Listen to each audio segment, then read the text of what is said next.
don't know if Dr. Hamid might have that extensive list handy. Yes, so it's a very long list of symptoms. They're non-specific symptoms. Don't have the list right in front of me, but as has been pointed out, it is very broad. That would, if it's not in publications, it would be really great to include, because we do see a broader range of symptoms in infants. And also wanted to recognize what Dr. Sanchez said about some people are calling it MIS-N, MIS in the neonate versus MIS-C, but it is also a severe consequence of COVID and something that we hadn't seen earlier when we didn't have so many babies infected. So I do see one additional, sorry, Dr. Daly, and then we'll go to Ms. Hayes right after that. What I'm trying to do is connect what we know about vaccine efficacy of vaccinating the mom for protection of a 0 to 5 month old, and then this slide, which says 265 deaths with 0.5% of all deaths in this age group. And I don't want to go too far beyond what the data will say, but to me, this seems like it's vaccine preventable death, or at least high potential for these neonatal deaths to be vaccine preventable. Again, I don't want to go too far beyond what the studies show, but if we're preventing disease in infants and infants are dying from COVID, it seems that that's a reasonable interpretation of the data that we see to date. Thank you. I'm going to go to Ms. Hayes, and then we'll go to, do you want to respond, Dr. Long? Okay, quick response. Yep. So I agree. So there are several things that have changed. One is we have more data on the safety in pregnancy, and we have more data on the risk in pregnancy for the mother. And the Omicron part is brand new. This is brand new information about vaccine preventable deaths. I think we could use those words. So it seems like it's new energy with new data that ought to inform pregnant women that you can see. Previously, without much data about safety, you might say, I'll take my chances, I'll wear my mask. But now with Omicron really being transmitted in all kinds of ways, easier, we don't understand, these are vaccine preventable deaths of infants. Thank you. We'll go to Ms. Hayes. Yes, Carol Hayes with the American College of Nurse Midwives. I have a comment and a question. My comment is that I think anytime you're talking about adverse pregnancy outcomes, it's really important that you have the background rate on almost every slide just to keep the data relevant. And I think that Dr. Brooks's question about, is this vaccine actually protective against stillbirth and other outcomes, adverse outcomes? I mean, I thought that was a great question.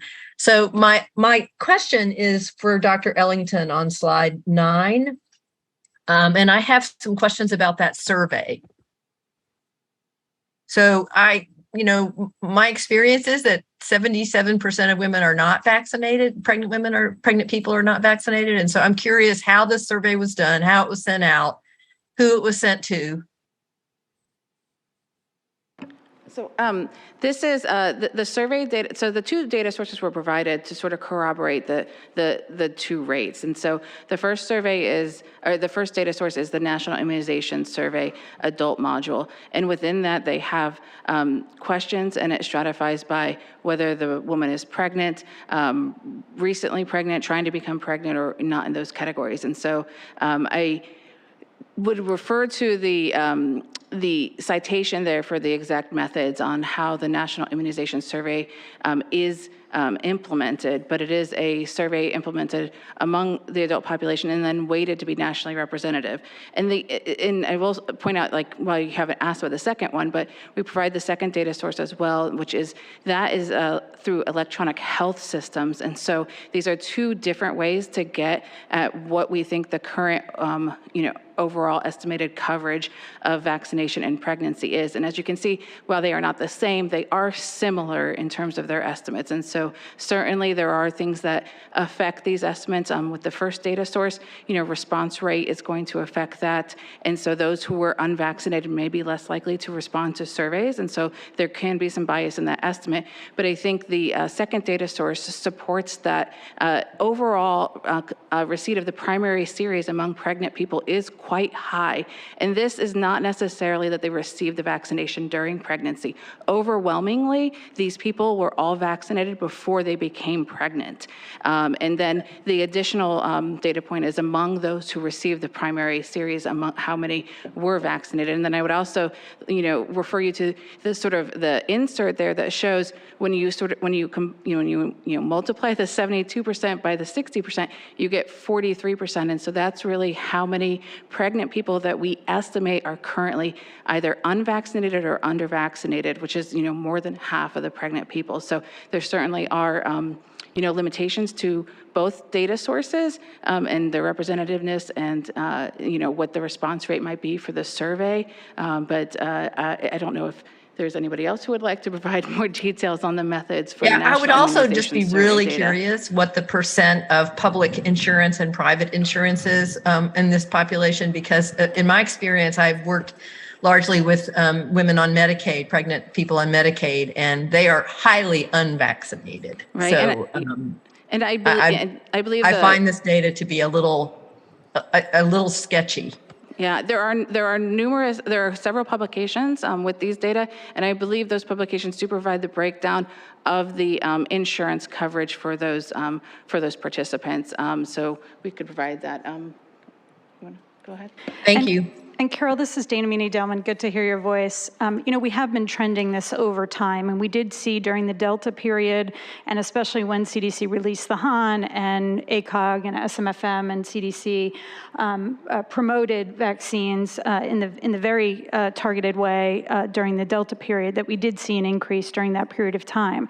So I do think it's trended in the right direction, but in general, maternal immunization, we still have a ways to go to promote all vaccines during pregnancy that we know are safe.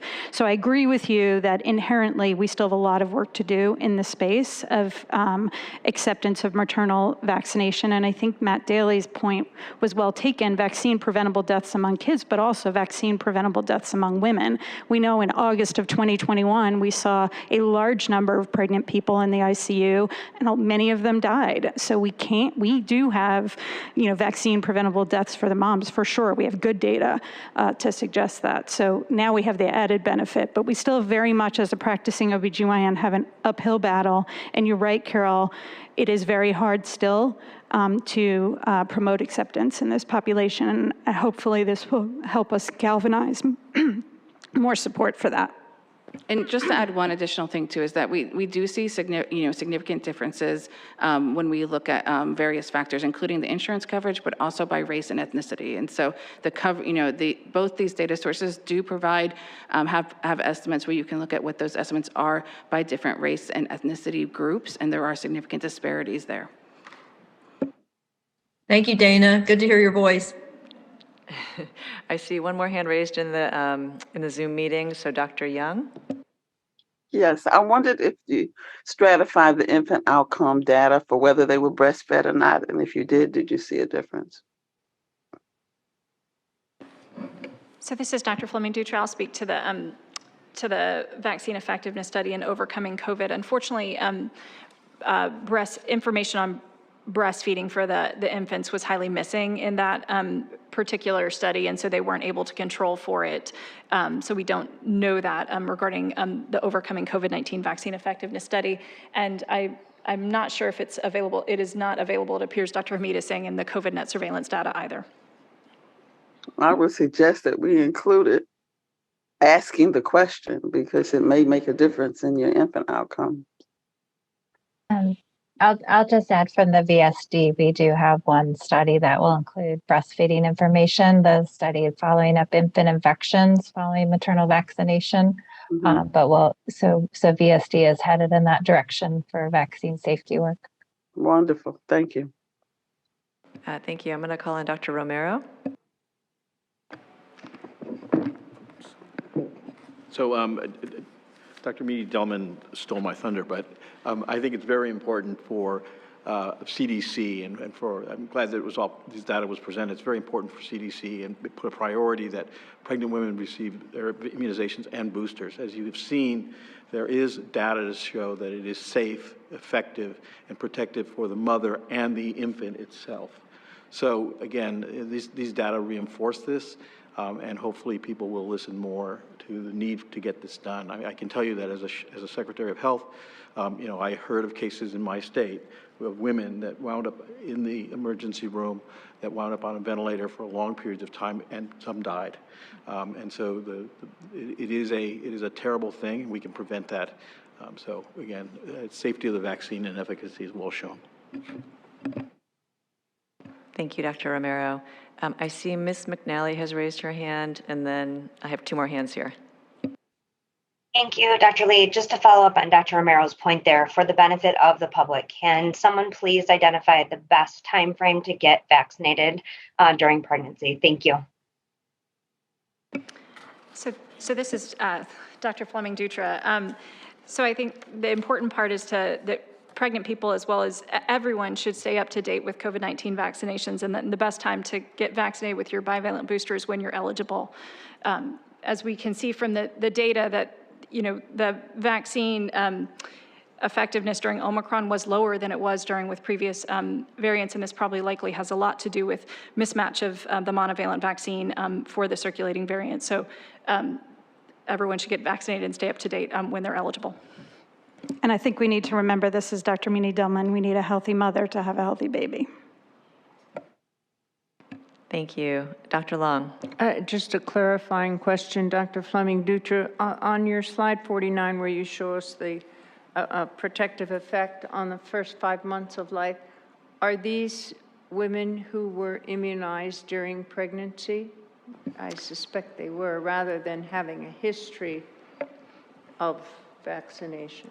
Yes, Dr. Long, that is correct. So these were pregnant people. These mothers were immunized during pregnancy, and you can see that where the rows are, we have the vaccine effectiveness estimate stratified by timing of the second dose during pregnancy. So that first row under each variant period is any time during pregnancy, second dose in the first 20 weeks of gestation, and then second dose is after 20 weeks of gestation.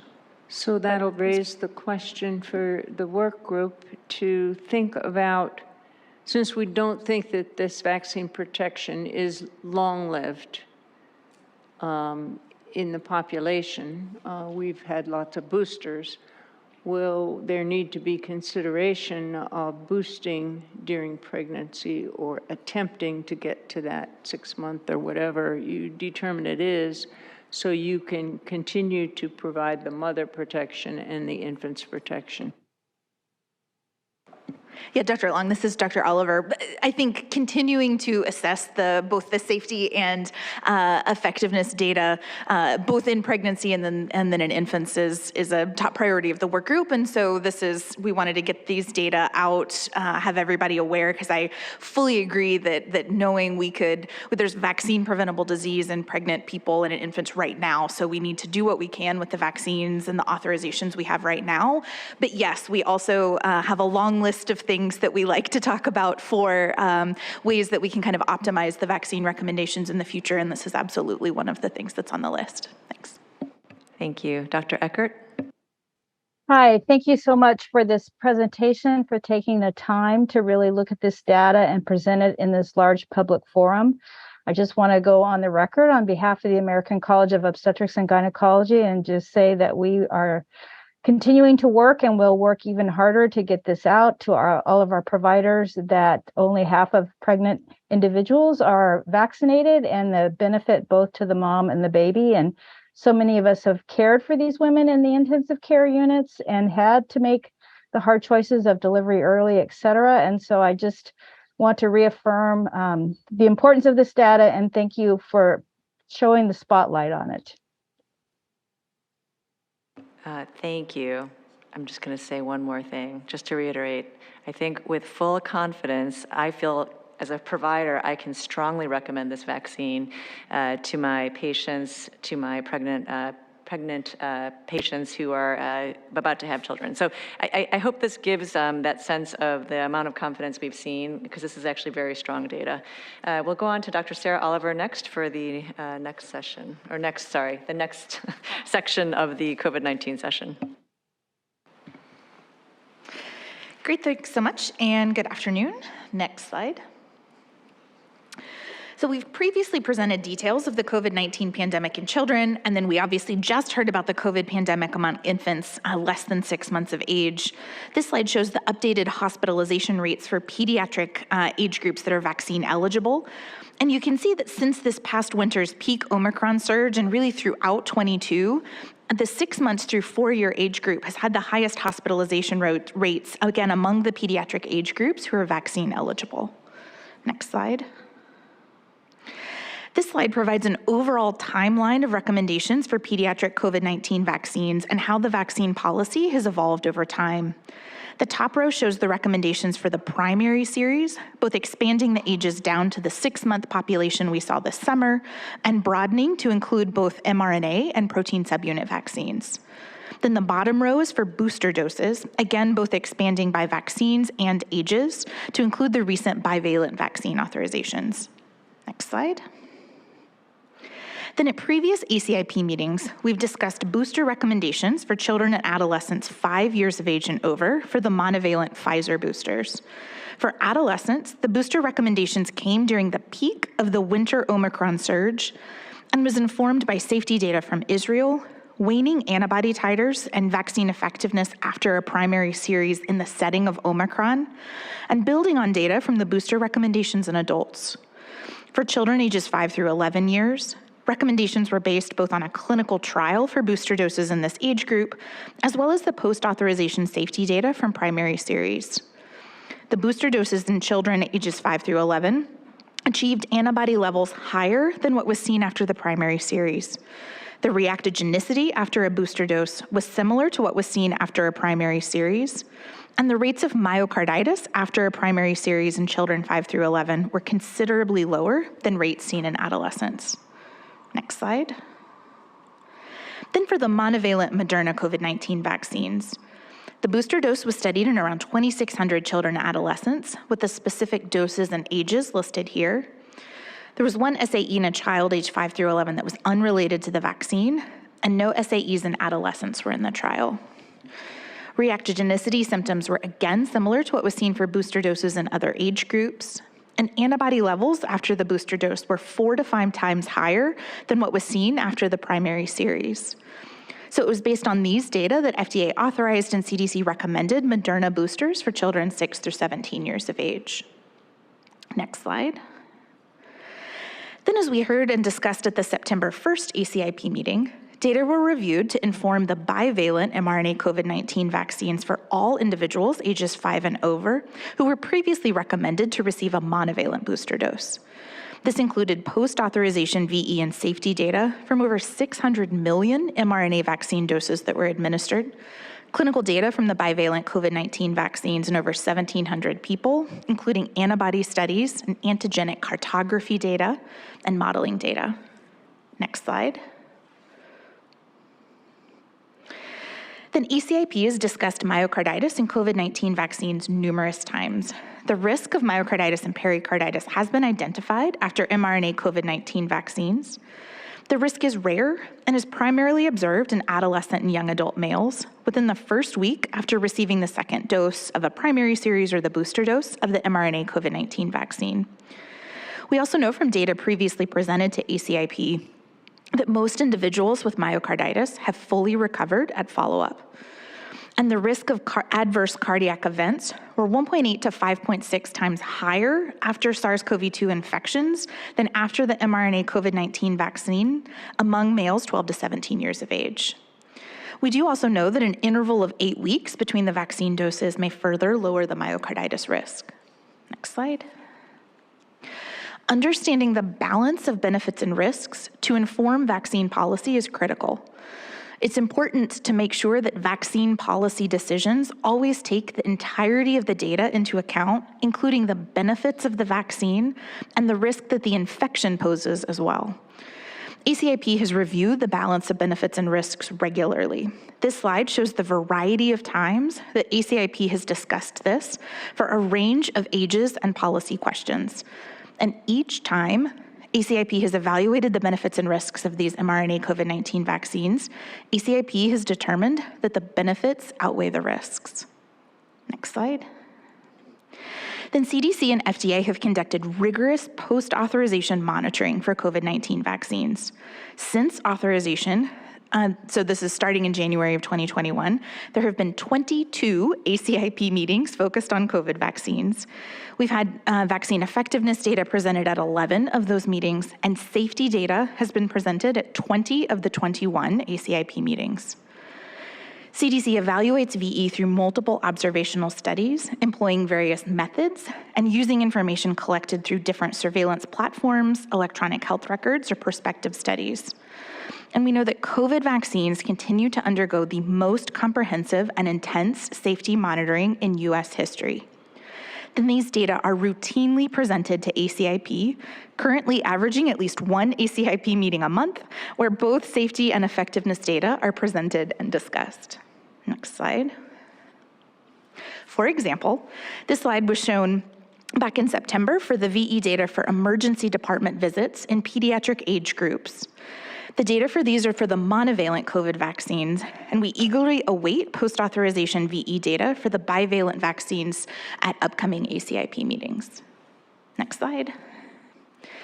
Then again, as a reminder, this slide was shown at the September 1st ACIP meeting, where we had safety data from the primary series in young children presented, both highlighting no increased risk of myocarditis in this age group and overall the reassuring safety profile.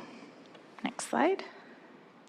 Then the next two slides are the myocarditis data from the COVID-19 safety surveillance that was again shown at the September ACIP meeting in those ages 5 and over. These are the VAERS data. Next slide. And then these were the VSD data that were shown in September. Next slide. So now we'll walk through COVID-19 vaccine uptake among children and adolescents. For children 6 months through 4 years of age, 1.4 million children have had at least one COVID vaccine, which is just under 7% of children in this age group. Then among children 5 through 11 years, 11 million first doses, or 38% of children, and 1.4 million booster doses have been given, or 15% of children in this age group who've completed a primary series. Then for adolescents, 18 million have received a first dose, or 71% of adolescents, and 4.5 million have received a booster dose, or 29% of adolescents with the primary series. Next slide. So then this slide puts the vaccine coverage for the pediatric ages in context for other age groups, for at least one dose in dark blue, and booster doses in the eligible population in light blue. The pediatric population is highlighted on the box on the left. You can see that the overall vaccine coverage is the lowest among these pediatric age groups. Next slide. So now we'll walk through the overall vaccine recommendations. As a reminder for today, we aren't discussing any new policy for COVID-19 vaccines. These slides are summarizing the existing recommendations that have been discussed at previous meetings. Overall, people ages 6 months and over are recommended to receive a primary series of any age-appropriate, FDA-approved or FDA-authorized monovalent COVID-19 vaccine. Then people ages 5 years and over are recommended to receive one bivalent mRNA booster dose after completion of any FDA-approved or FDA-authorized monovalent primary series or previously received monovalent booster doses. Then with the recent updates, as a note, the monovalent mRNA vaccines are no longer authorized as booster doses. And as we mentioned earlier today, Novavax is now allowed in some populations for a booster dose as well. Next slide.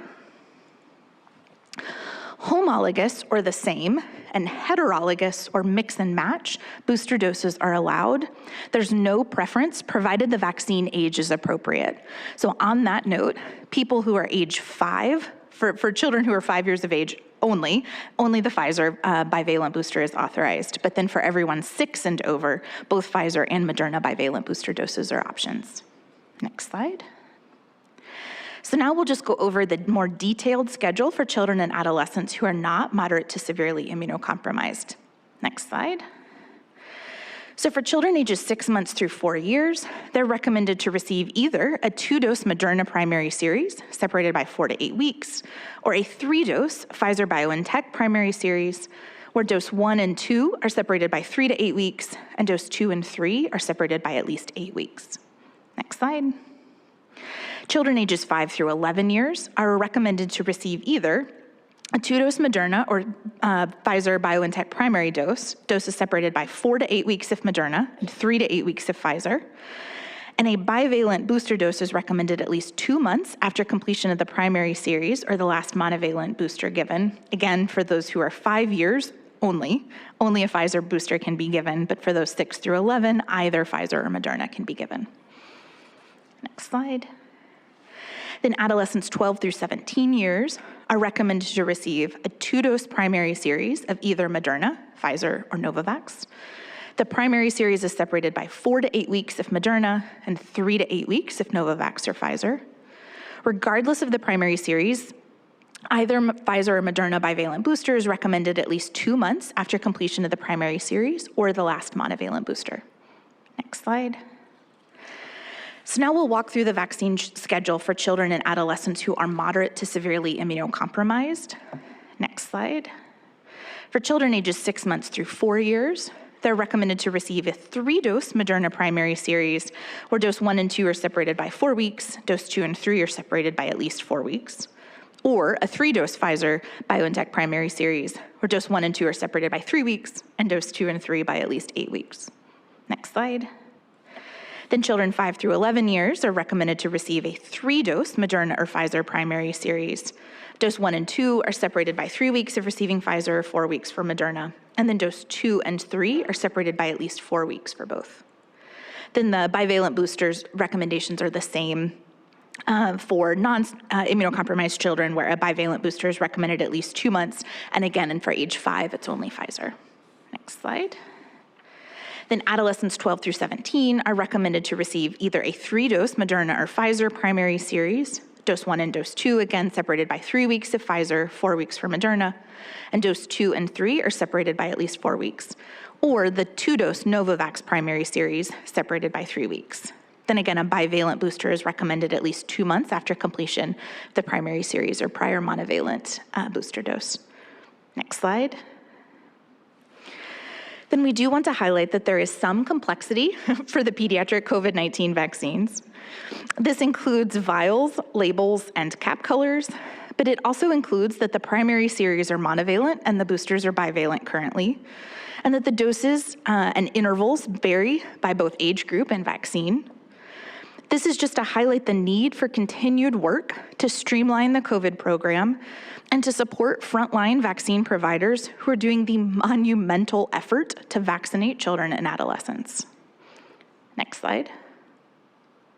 So in summary, COVID-19 vaccination is the single best way to protect people from serious COVID-19 illness.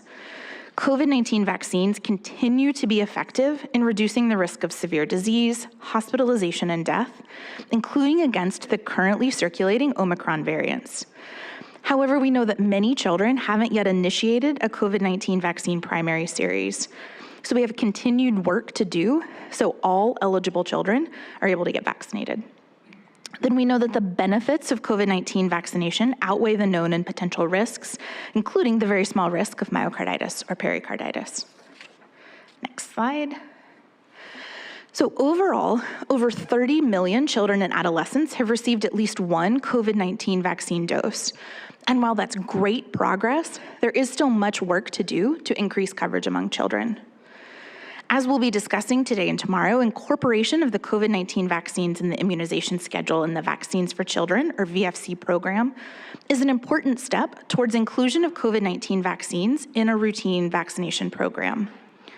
We'll hear more about the VFC vote next, but I want to highlight that the details of the implementation for the COVID-19 vaccine VFC program will require ongoing work, but the ACIP vote allows the progress to begin. So it's not the finish line, it's the start line.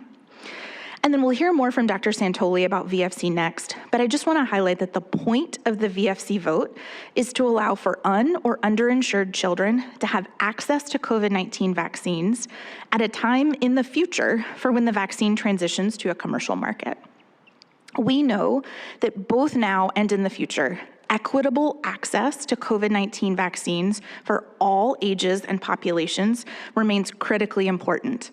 Again, this includes now, while the vaccines are being supplied by the federal government, and in the future, when we one day move to a commercial program. Next slide. then typically I'm having to end where we immediately toss to an ACIP discussion. So I'm not always able to appropriately acknowledge everyone, but I just want to very much thank the variety of people. So there is a Corvid and other respiratory virus proposed division that does the lion's share of COVID work at CDC, then an immunization services division, then the immunization safety office that we're always indebted to. Then specifically, I want to call out a small but mighty vaccine policy team. So Evelyn Twentyman is co-lead. Megan Wallace has been our data lead and has done all the ton of the amazing benefit risk analyses and the grade. Monica Godfrey has done a lot of our ETR work. You guys just heard the great work from Catherine Fleming-Dutra, who's done a lot of our pregnancy and infant work. Hannah Rosenblum has been fantastic for immunocompromised populations. Danny and Lauren have been on our data team. Tamara and Ruth are our fantastic VE people. Alicia Hall is the clinical guideline. She's the one that actually does most of the fantastic, beautiful slides that outline everything. Mary and Sue are on her team as well and do a monumental amount of work.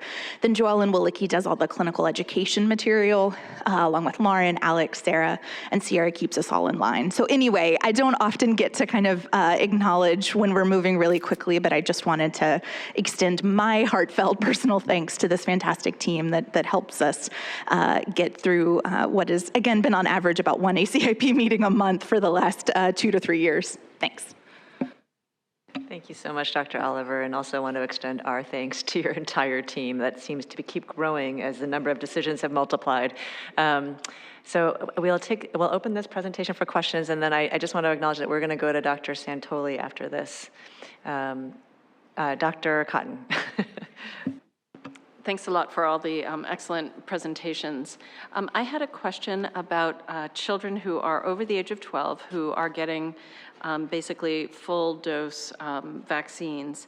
And for the immunocompromised, they're supposed to get usually 3 doses of mRNA in the primary series, but it's recently come to my attention that many pharmacies no longer have monovalent mRNA vaccine, or at least some of them in my region have shipped monovalent vaccine back.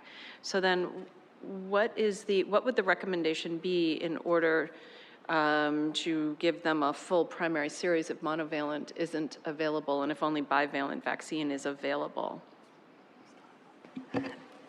Thanks, Dr. Cotton. So right now, the primary series is only authorized to be monovalent product, but we're aware that this kind of is emerging as an issue as we've transitioned to a lot of the bivalent supply. We are trying to work with a lot of the vaccine deliveries, both pharmacies and kind of health departments, to make sure that there aren't pockets where there's no monovalent vaccine. So I think we would say if you run into that in an issue, potentially contact the health department, or if it may not be at that local pharmacy, hopefully it's still at one in the area. But we are conveying to jurisdictions to please keep some supply of the monovalent on hand, because there's absolutely people who still need that for right now. But thanks. Thank you. Dr. Long. In a related question, I know there are a lot of strategies being considered for the next generation of vaccines, but is there an anticipated that there will be a bivalent primary series? Because although, there are fewer adults getting immunized initially, all the children are. So it would seem it would be way better if we could get the right dosing and a bivalent. That would be very beneficial. Do we know anything about that or a timeline? Thanks.